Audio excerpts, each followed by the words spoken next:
Since our group wasn't able to go to the Amazon rainforest on this year's field trip, we had to develop a work in which from the theory we had to demonstrate the existence of a relationship between the rainforest and the city. This task had to be captured in a documentary, so by using some of our own footage, but mainly footage taken from the internet and information provided in class and some other sources, we were able to do so. The city that was chosen to demonstrate the relationship was Bogota, partly because we live in it and it is our direct reality, and partly because both places share a common bond: water. First, both places' topography and relevant factors such as climate, type of soils, geology, hydrography, and demography were characterized.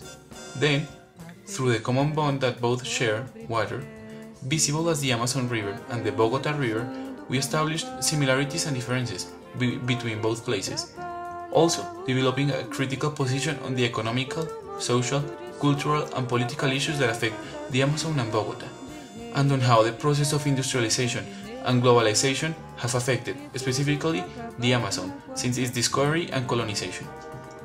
Then, using a more human approach, we compared and contrasted culture and population in the Amazon to Bogota, and determined the impact of a centralized government on the development and preservation of Amerindian culture, comparing the state presence in Bogota and in the Amazon.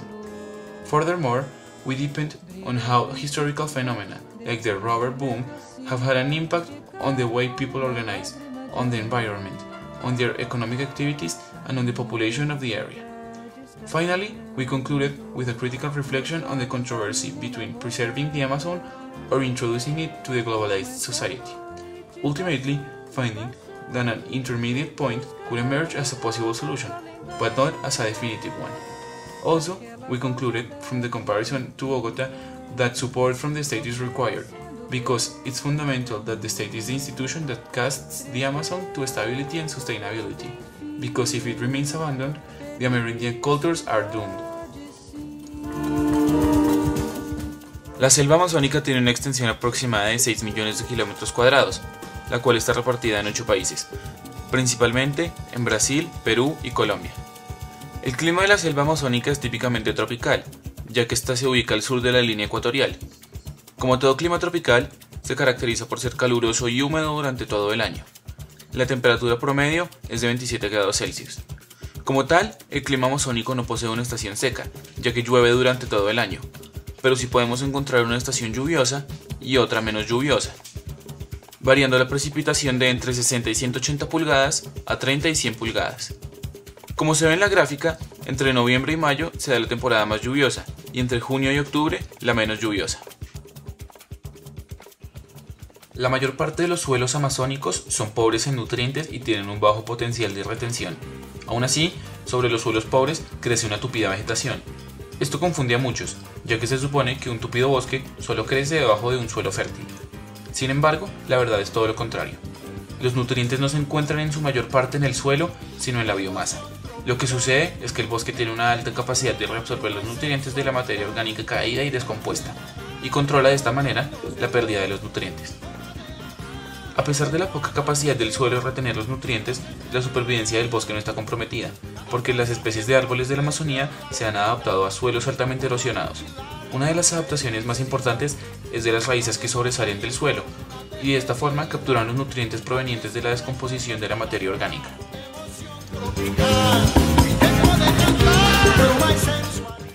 Esto hace que cuando se destruye el bosque, ya sea por tala o quema de árboles, se vea interrumpido el reciclaje de los nutrientes y los que existen, ya sea en forma de cenizas o materia orgánica, sean lavados por las intensas lluvias. De tal forma, se amenaza el equilibrio de la selva madura. La región suramazónica colombiana geológicamente se caracteriza por estar conformada por diferentes tipos de rocas ígneas, metamórficas y sedimentarias que varían en edad desde el precámbrico hasta el presente. De igual manera, la región está afectada por diferentes sistemas de fallas geológicas, siendo las de mayor actividad las localizadas en la zona de cordillera, las cuales tienen rumbo del norte al este. En el resto de la región se presentan fallas y lineamientos de direcciones norte-este, norte-oeste y norte-sur, que modifican y controlan los cauces del río. El río Amazonas es el río más largo y caudaloso del mundo, llegando a medir 6.800 kilómetros de largo, Su cuenca es también la mayor del mundo, teniendo más de 1000 tributarios de importancia, de los cuales 25 superan los 1000 kilómetros. El volumen de agua que lleva el Atlántico en su desembocadura es enorme, con un promedio anual de 230.000 metros cúbicos por segundo, llegando incluso a 300.000 en épocas de lluvias. Los ríos de la cuenca pueden ser de aguas blancas, como lo es el Amazonas, pueden ser de aguas negras, como lo es el Río Negro, o pueden ser claras. Acá podemos observar la unión de los ríos Amazonas y Negro. El tipo de agua está determinado por el lugar de nacimiento y por donde corren los ríos. La gran mayoría de aguas blancas se originan en los Andes, tienen un color café lodoso debido a la gran cantidad de sedimentos que acarrean a causa de la erosión. Su pH oscila entre 6,3 y 7, siendo el tipo de agua con el pH más alto. Las aguas negras y claras se diferencian por su acidez y por su color. Las aguas negras no tienen sedimentos, pero sí muchas sustancias químicas producto de la degradación incompleta de materia orgánica vegetal. Su pH está entre 3,5 y 4,8. Carecen de nutrientes y por ello tienen menos biodiversidad que las aguas blancas. Las aguas claras tienen un pH ligeramente más alto que el de las aguas negras, tienen algunos minerales disueltos y son pobres en sustancias húmicas. Estas últimas sustancias refieren al humus, el cual está compuesto por una mezcla compleja de sustancias orgánicas, la mayoría de ellas de naturaleza coloidal, con débiles propiedades ácidas. La densidad demográfica en el Amazonas ha ido en aumento. Tan solo en la región amazónica colombiana, la población pasó de ser de alrededor de 700.000 habitantes en 1985 a alrededor de 1.200.000 en 2005. A pesar del incremento poblacional, en Amazonas no es tanta la cantidad de indígenas, la cual en la Amazonía colombiana no supera los 20.000. Esto muestra que paulatinamente se han dado gran cantidad de migraciones hacia el Amazonas, ya sea por la ineficacia del Estado para resolver problemas en las periferias, o por los imaginarios que se tienen de Amazonas como una tierra fértil y útil para el cultivo, o por la explotación desmesurada de recursos, ya sean madera o caucho. Por otro lado, Bogotá tiene un área total de 1.732 kilómetros cuadrados, aunque el área urbana es de solo 307 kilómetros cuadrados. Bogotá se encuentra en la cordillera oriental de los Andes y está ubicada en el centro de Colombia, a una altura de 2.640 metros sobre el nivel del mar. El clima de la ciudad está influenciado por la altura en la que se encuentra, oscilando entre los 7 y los 18 grados centígrados. Al estar ubicada en la zona ecuatorial, Bogotá no tiene estaciones, mantiene un clima templado todo el año, con fuertes vientos en agosto y con temporadas en las que hay heladas en la madrugada. Los tipos de suelos en Bogotá están categorizados de formas muy diferentes a como lo está el suelo amazónico. Se halla el suelo urbano, el cual se compone de áreas del territorio distrital destinadas a usos urbanos que cuentan con infraestructura vial, redes primarias de energía, acueducto y alcantarillado. Se halla el suelo de expansión urbana, el suelo rural, el cual no es apto para el uso urbano ya que se destina a usos agrícolas y ganaderos, y por último el suelo de protección, el cual se localiza tanto en el suelo urbano como de expansión o rural.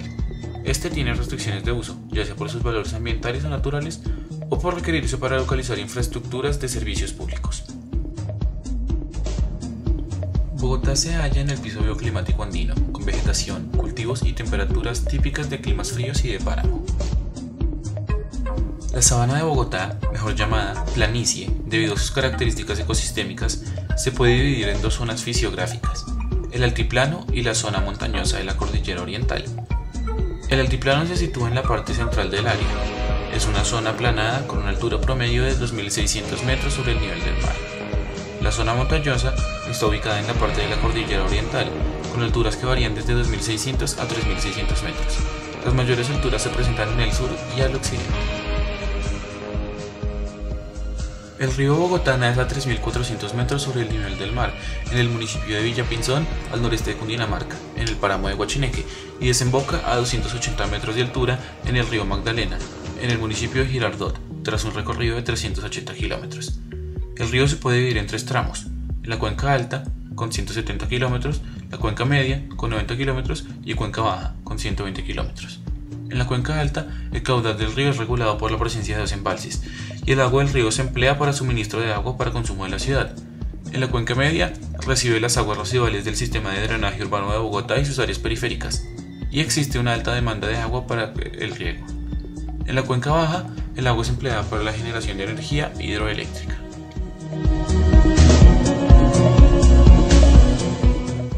De acuerdo con el censo de 2005, Bogotá tiene una población de alrededor de 7,5 millones de habitantes, lo que da una densidad poblacional de 4.146 habitantes por kilómetro cuadrado.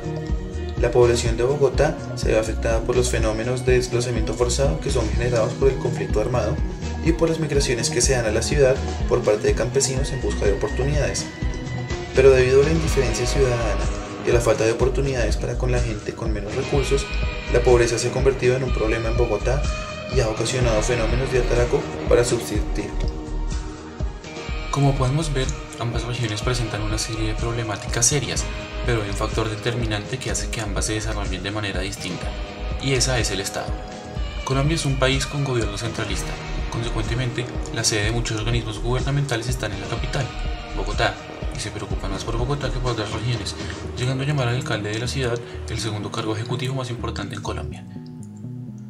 Tan solo veámoslo en sus ríos. Ambos sufren de fenómenos de contaminación, pero pareciera que solo se desarrollan programas de purificación para el agua bogotana. De la misma manera que con el agua amazónica, no se le presta atención a la población, específicamente a los indígenas. Pareciera que los políticos son demagogos de la Amazonía, ya que hablan mucho y hacen muy poco.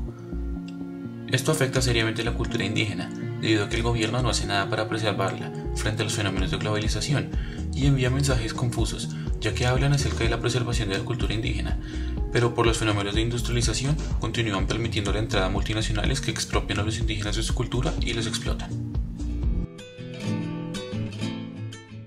Como vemos en el documento Voces del Seringal de Ana Pizarro, la bonanza del caucho fue un periodo de tiempo en el que hubo una extensiva explotación de caucho en el Amazonas, el cual dejó consecuencias medioambientales graves, pero cuyas consecuencias fueron más graves aún en lo que respecta a los indígenas.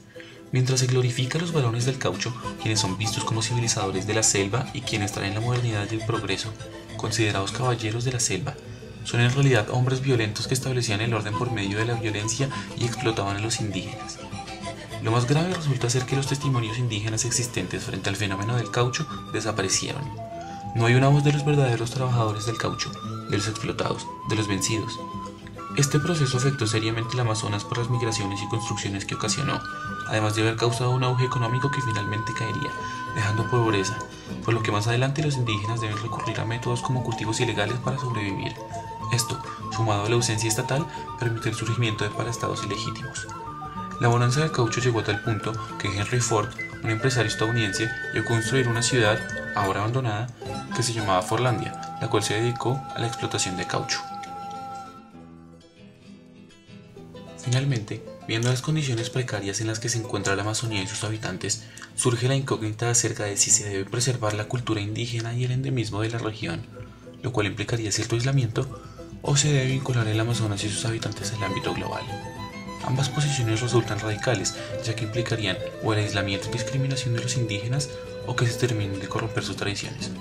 Una solución parcial sería el vincular el Amazonas a través del turismo y el ecoturismo sostenible. De tal forma, se puede aprender del Amazonas sin aculturizar, respetándolo. Y se debe tener en cuenta el Amazonas para que se dé el turismo, haciendo que los indígenas se mantengan en contacto con la política para saber quién los representa y que quien los represente se preocupe genuinamente por los indígenas, ya que se convertirían en un recurso importante económicamente hablando, ya que al parecer la economía es el único interés del Estado. La solución real deberá de lograr salir del discurso capitalista del Estado, trascender a este. Se debe hacer que el Estado vea el Amazonas como un recurso valuable, de la misma forma que el Estado ve el río Bogotá, el cual a pesar de ser innavegable y seriamente contaminado, se intenta salvar por lo que representa la ciudad. Si el Estado no toma cartas en el asunto y se da cuenta de la importancia del río Amazonas y sus pobladores, la cultura de los indígenas está condenada a desaparecer.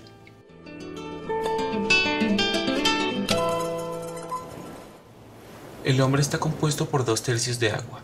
Si nuestras sociedades estuvieran compuestas por algo de los 2/3 de agua que poseen, podríamos usar los ríos y lagos de cada una como espejos de sus habitantes, mostrando el sentido de pertenencia que cada uno tiene por su hogar.